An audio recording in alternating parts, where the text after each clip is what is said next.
Mimi ni Mwalimu Shomari Ali Bane. Nina dhamana ya kusimamia elimu ya awali na elimu ya msingi halmashauri ya jiji la Tanga. Kwa niaba ya mkurugenzi wa jiji la Tanga, nipo tayari kutoa taarifa ya utayari wa uwepo wa mtihani wa upimaji wa darasa la 4 ambao unatarajiwa kuanza kesho Jumatano tarehe 22 hadi tarehe 23 mwezi wa 10 mwaka 2025. Hivi ninavyotamka hapa, maandalizi yote yamekamilika. Kinachongojewa ni kuwapima watoto hawa, kufanya tathmini ya mwisho kwa miaka yote 4 waliokaa shuleni na kujifunza hususan stadi za KKK. Kwa sababu walipoanza darasa la awali mpaka darasa la 2 walikuwa wanakuza stadi hizo, lakini walipoanza darasa la 3 mpaka darasa la 4 walikuwa wanakuza stadi na ufahamu wa masomo mengine. Jiji la Tanga lina shule 111 zinazotarajia kufanya mtihani huu. Lakini kati ya shule hizo kuna shule 80 zinazosimamiwa na mkurugenzi kwa maana ya serikali, na shule 31 zinasimamiwa na taasisi binafsi au mashirika ya dini. Kwa hiyo jumla tuna shule 111 zinazofanya mtihani wa darasa la 4. Wanafunzi wao wanaofanya mtihani mwaka huu wataishia darasa la 6.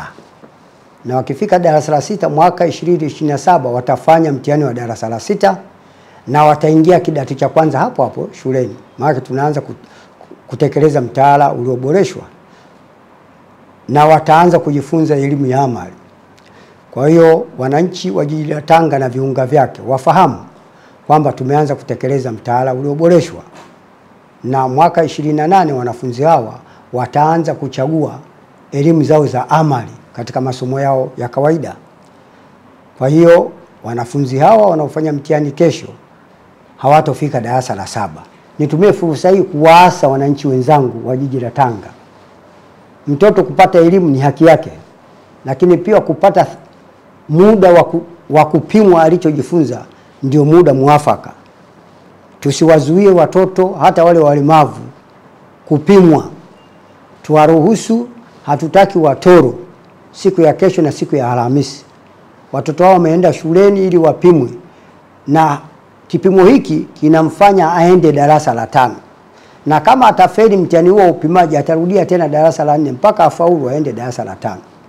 Kwa hiyo niwaase wazazi wenzangu, wananchi, wazazi na walezi kwamba tuwaruhusu watoto wetu wakafanye mtihani huu. Nitumie fursa hii kuwatakia heri na fanaka wanafunzi wapendwa, wanafunzi wetu ambao wanaendelea na masomo. Wengi wao wanapenda sana kusoma. Niwaombee kwa Mungu, niwaombee kwa dini zote, dini ya Kiislamu na dini ya Kikristo, kwamba tunawaombea kwa Mungu wawe na afya njema, lakini wawe na fikra za kukumbuka kile walichojifunza, kwa sababu mtihani inapima kile walichojifunza. Wawe na fikra, wawe na maono, wawe na ufundi wa kukumbuka kile walichojifunza, ili mtihani wapate nafasi ya kufaulu, na mwakani tuwe wa kwanza katika mkoa katika mtihani huu wa upimaji wa darasa la 4.